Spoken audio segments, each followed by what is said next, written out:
Colonel Makenga and his rebels have forced the government army from a series of key towns in just a matter of days. Yitwa General Sultan Makenga, ni indwanyi y'agatangaza umuntu wayogoje Kongo.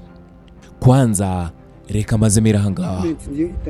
The government will determine our Guverinoma nizagena intambwe zacu zikurikira, niba ishaka intambara twiteguye kurwana, niba kandi ishaka ibiganiro nabyo ntacyo bidutwaye, niba ari no gufata Goma twiteguye gukomeza tukayigeramo yose. Ibi byose bizaterwa na guverinoma. It depends on the government.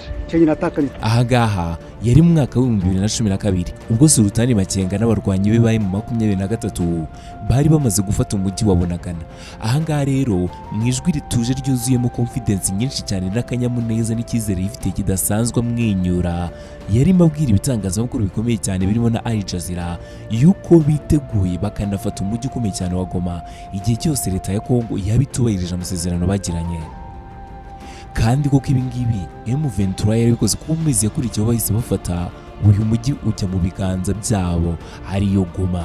When they attacked, the government troops eventually fled in fear and they've left all kinds of equipment here. There's spent munitions. Ubu hano mu karere ndetse no mu bitangazamakuru bikomeye byo ku isi nta yindi ngingo igarukaho kurusha izindi cyane uretse umutwe wa 23 mu ntambara ukomeje gukoza misiyoni igisirikare cya Kongo. Nubwo muri ino minsi hari ibiganiro by'amahoro, ibi byose umugabo biri inyuma ni General Sultan Makenga, umugabo umenyereye cyane by'imirwanire kuko yahereye kera cyane arwana kugeza n'ubu. Uyu nguyu yahereye mu nkotanyi, mu gisirikare cy'inkotanyi ho yahagaritse jenoside yakorewe abatutsi, akurikiza intambara ya mbere n'iya kabiri za Kongo zombi yarwanye kugeza ubwo yinjiraga mutwe w'inyeshyamba wa M23 uzengereje Kongo. Ibi birumvikanisha neza yuko uyu mugabo mashyamba ya Kongo yamenyereye kurusha abandi bose. Uyu nguyu yazwiho ubuhanga buhambaye cyane, ibi bimugira umusirikare w'agatangaza muri kano karere ka Afurika yose. Uyu Makenga yize amashuri make rwose, ubwenge bwe yemeza yuko ubwenge ari intambara, amashuri azi ngo ni intambara gusa, ndetse yewe ngo n'ururimi azi kuvuga neza ni intambara. Uyu General Makenga nta kintu na kimwe ngazi neza mu buzima nk'intambara, ibi nibyo yivugiye, ariko se mu by'ukuri uretse kuba arindwanya y'agatangaza twese dutinya no kuba yoye M23, ubundi niki kintu uzi kuri Makenga?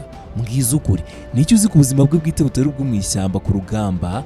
Ese waba uzi ibyerekeranye n'umuryango we nko kuba yaba afite umugore cyangwa se abana yabyaye n'andi mabanga yagizwe ibanga? Ibi byose aya mabanga ikiganiro cyanjye kiraza kurangira bisobanukiwe kandi ushize amatsiko kuri iyi ndwanyi y'imyaka 48 gusa.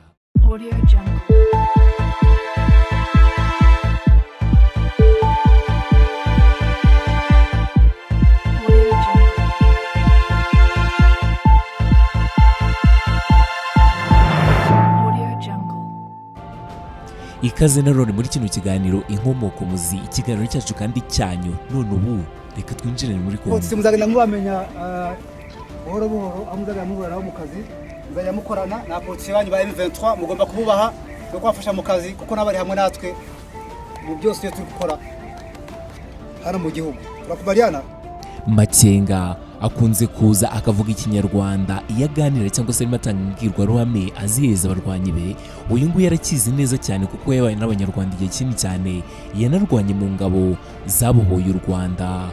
Uyu nguyu Sultan Makenga, uyu mugabo ni umugabo muremure w'urubavu rutoya cyane, uzamubona kenshi cyane mu mashusho atandukanye. Akunze kuba afite telefone mu ntoki buryo bwose arebamo, najyatana na telefone ngendanwa. Uyu nguyu ntibibaho.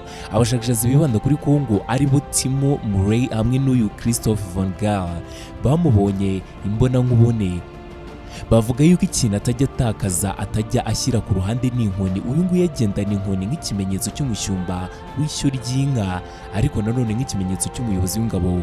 Uyu mugabo akenshi yatambuka mu mihanda ari mu mashyamba ya Kongo, ushobora kutamubona ngo umubona n'imbunda, ariko ukamubona inkoni ndende rwose. Abashakashatsi baganiriye nawe yababwiye byinshi byihariye ku buzima bwe bwite ndetse n'ubwo ku rugamba. Bimwe mu byo baganiriyemo nanjye ngiye kubyifashisha ngo usobanurire byinshi kuri Sultan Makenga.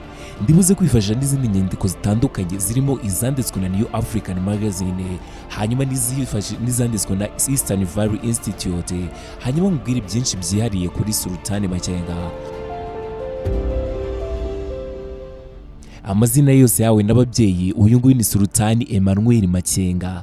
Uyu nguyu yavutse kuri Noheli, bivuze ngo yavutse ku itariki 25 z'ukwezi kwa 12 1973, avukira i Masisi muri Kongo, ariko aza gukurira muri teritwari ya Rucuru muri Repubulika Iharanira Demokarasi ya Kongo, aho yakomokaga mu bwoko bw'abatutsi bo muri Kongo, akabindwanya kataraboneka, inabibazemo igihe kirekire, ibaze ko amaze imyaka isaga 31 ari mu mashyamba arwana umunsi ku wundi.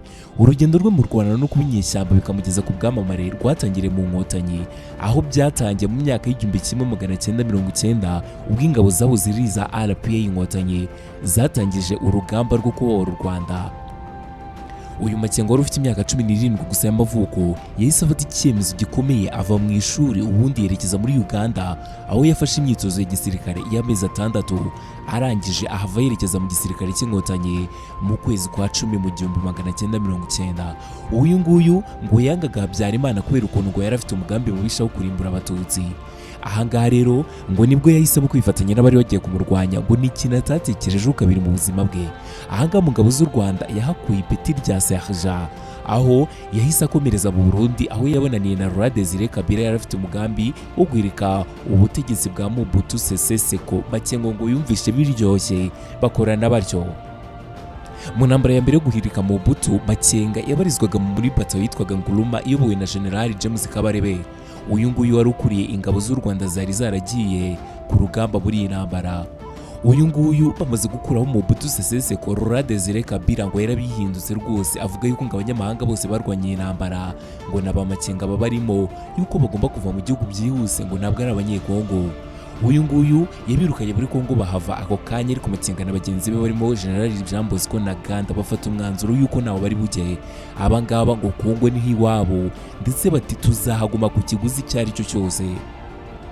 Uyu Makenga yanaje kurwanya intambara ya kabiri ya Kongo mu mwaka w'1982.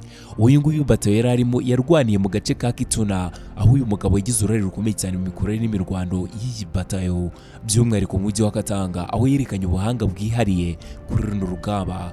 Bamwe mu babanye n'uyu mugabo bavuga yuko ari umurashi mwiza cyane w'imbunda, ngo ariko nanone ngazi kurasa gahamya mu cyico, gafite ubuhanga bwihariye mu gutegura urugamba n'imigendekere yarwo.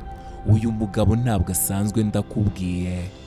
Mu mwaka w'2008 Sultan Makenga yageze ku ipeti rya majoro, aho yari ari mu ngabo zihariye mu kwishyira ukwizana kwa Congo RCD. Ahangaha muri kino gihe nibwo General Laurent yari arimo yegeranya ingabo zo kujya mu mutwe we wari ugamije kurengera abaturage, ariko cyane abavuga ikinyarwanda. Ahangaha Makenga ari mu gace ka Rucuru, yumva uyu muhamagaro Laurent ahita ajya mu ngabo ze adabitekereje, ko biratangira kumukorera, maze Nkunda nawe aramwishimira cyane, aramwizera bikomeye cyane kubw'ubuhanga bukomeye yamubonagamo. Kuva ubwo yahise atangira kubicyegera cye aho banyuze hose. Maze nyuma uyu General Makenga aza guhabwa inshingano zo kuyobora uyu mutwe muri teritwari ya Rucuru mu gace ka Bunagana. Uyu Sultan Makenga nyuma yaje kuzamurwa mu ntera, agirwa umuyobozi w'ibikorwa by'uyu mutwe, ndetse ibiro bikuru by'uyu mutwe byimukira muri Rucuru.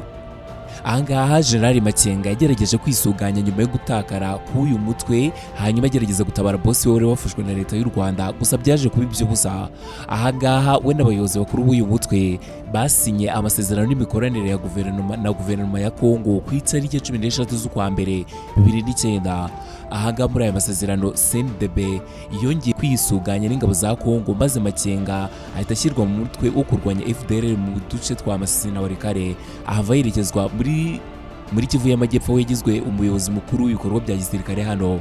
Uyu mugabo nyuma y'igihe gitoya cyane akorana n'iyi leta, nyuma bongeye gushwana bapfa yuko ngo hari ibintu batarimo kumvikana, aho ibisirikare bya Kongo ari byo bitakurikizaga.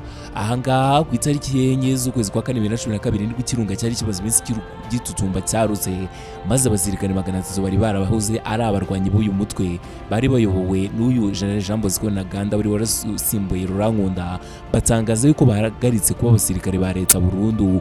Kuva ubwo ngubwo baba barigumuye.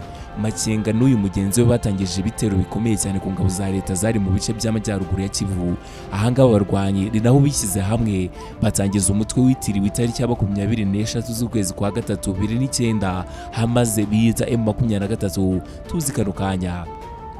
Sultan Makenga nawe yisereka inshingano z'igisirikare cya Kongo yari yarahawe ajya kwiyunga kuri uyu mutwe wari uvuze wa 23 cyangwa se tariki 23 z'ukwa gatatu agirwa umuyobozi wayo mu bya gisirikare mukuru.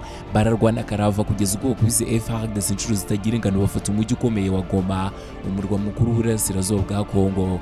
Ahangaha icyo gihe hari ikintu cy'ingenzi ngo barwaniraga, nk'uko abivuga mu magambo ye ati mu myaka 18 ishize abanyekongo babayeho batagira umutekano.